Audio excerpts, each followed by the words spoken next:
Today I'm going to be walking you through in this video a little bit of an instructional on how to wrap fragile chandelier beads like these ones, for example. And I've done it a lot of different ways over the years, and I'm about to show you just the best way that I found to do it.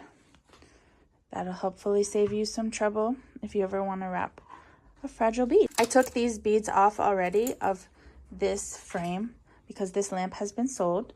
And there's a matching frame somewhere. It's in the other room.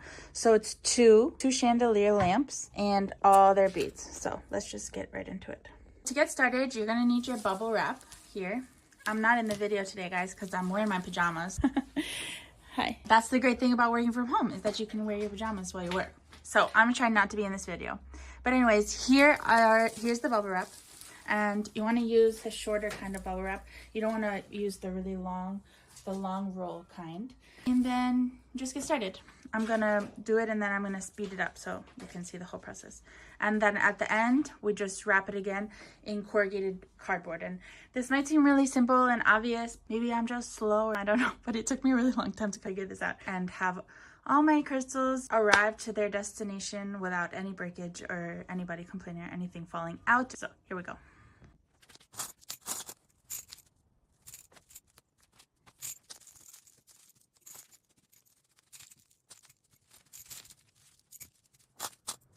What I want you to see here is that I fit them in straight rows down the line, and you want to leave enough space that no crystals are touching, and you want them to be fairly straight. And you can, I don't know if you can see, I think you can see in the video, I'm leaning over really far. So when I get to this point and all the crystals up to here, I'm gonna wrap it. So that's what I'm gonna do now. And this first wrap, can you see that? Yeah, this first wrap is the most important, like sushi. Okay. So I'm just making sure that they all look a little even, and I'm going to keep wrapping. And now that we have the first wrap, it's really straightforward. I mean, it's not difficult at all. There we go. I got all the beads, and now I'm going to pull it. And keep going. I got to tell you guys something. My favorite thing to do while wrapping chandelier crystals is listen to podcasts. It makes the time pass really quickly and you learn something new. I like history podcasts and news and Christian podcasts. So yeah, listen to whatever you like. Listen to music, call somebody on the phone, makes the time pass. But with this method, it doesn't take very long either. It used to take me a lot longer, but I've gotten pretty fast at it. So you can get through wrap hundreds of beads in no time like this. So yeah, I'm leaning over a little bit too far, so it doesn't feel good anymore on my back. I'm gonna wrap it again.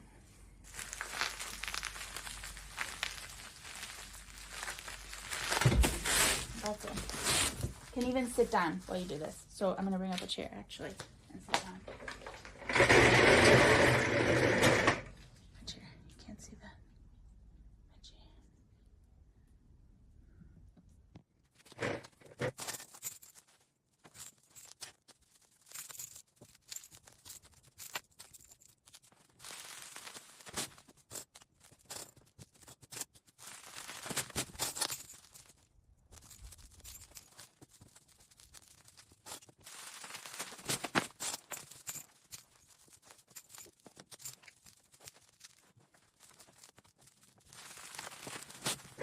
Let me pause here to say that I've about half finished the number of crystals that I need to wrap, and I don't like when this ball gets too big. So I'm going to wrap it a bunch of times so that you can no longer feel the glass. If you do like this with your finger, I don't want to be able to feel or even see the glass anymore. So I'm going to give it some good rolls, and then I'm going to tape it up, and then I'm going to explain another detail.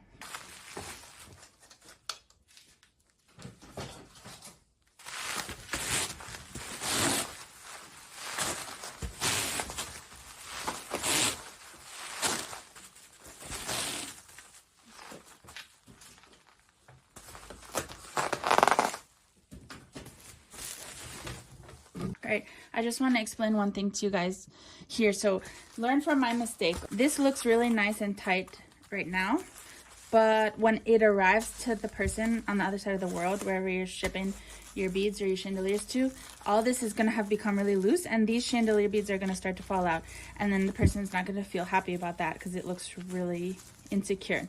So learn from my mistakes, and always make sure to tape this roll 2 times to close the end. I'm going to use brown tape so that you can really see how I do it.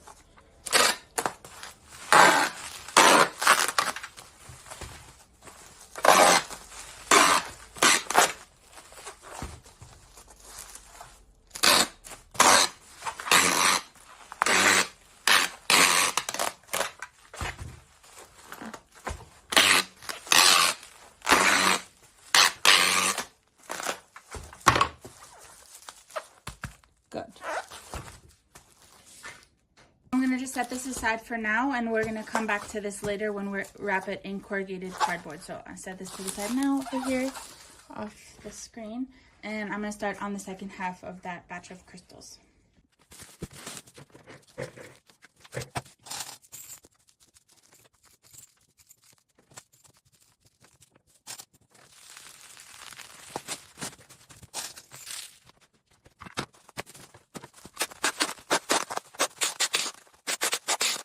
For many years, I just sent the crystals like this, or let's say the beads like this.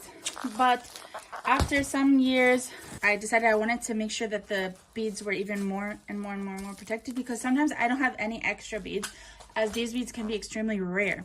And so the only beads that I have are the ones that I've sent, and I would hate for somebody to message me and say, look, my package arrived and one of the beads is broken, can you send me another one? And I'd have to say, no, I don't have any more because they're so rare. So when I have very rare beads or long glass beads, I like to wrap it again in corrugated cardboard.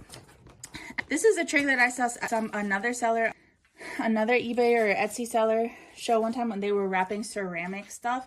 I had been selling for many years at that point, and I never thought about it. And I was like, whoa, a light bulb went off in my head, and I thought it was a great idea. And since I started wrapping the more fragile items in corrugated cardboard, I never have any problems with breakage. Even I sell plates, ceramic plates. I sell different glass items, and I always, after bubble wrapping, wrap it in corrugated cardboard. Oh, for example, the glass shades of lamps that I sell sometimes, I always wrap in corrugated cardboard, and it just gives you a lot of peace of mind, and it really works. So let me show you how I do that.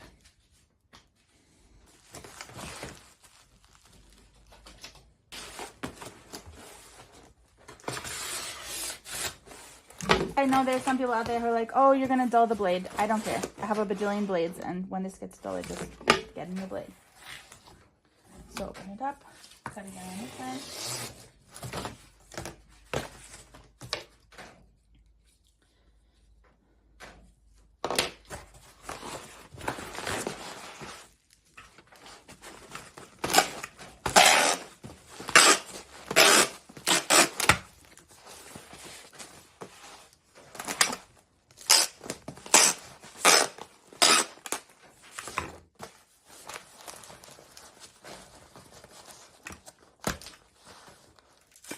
Again, it's good to smush the ends because things move a lot as you're shipping things internationally. You just want to make sure that that everything stays where it's supposed to, basically.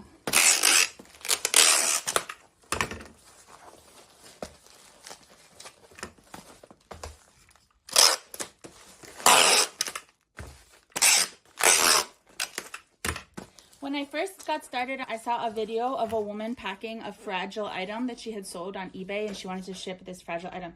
And she was telling her audience, like, this was years ago. When I watched this video, that was like 6 years ago, and that video was already 6 or 7 years old at the time. So let's say this woman had a great piece of advice over 10 years ago that is still relevant to this day.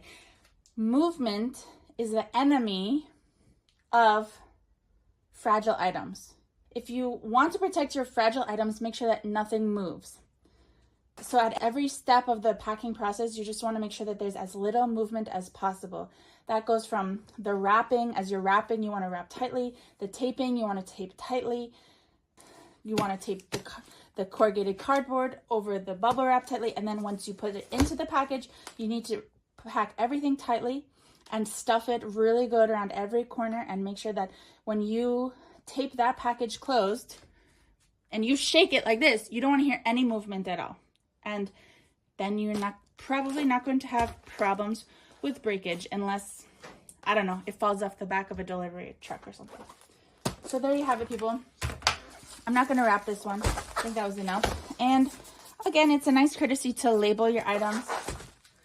Especially if you have more than one bead or anything. I think it's just a nice touch so that when people are unpacking their chandelier, they don't feel confused. So I'll just write, I just use masking tape. I know it's simple, but it works really well. I'll write glass beads. That's all. Glass beads. Well, there you have it, people. I hope you enjoyed this video. I hope you had a chance to learn from my experience in this matter. And if I've made any mistakes in the past, I hope that with this information, you don't make the same mistakes. I also talk about homeschooling, and I'm a Christian mom, and so we talk about Christian stuff. We talk about homeschooling. I live in Spain. We talk about life in Spain, and we restore chandeliers, so we talk about chandeliers. Thank you. Bye.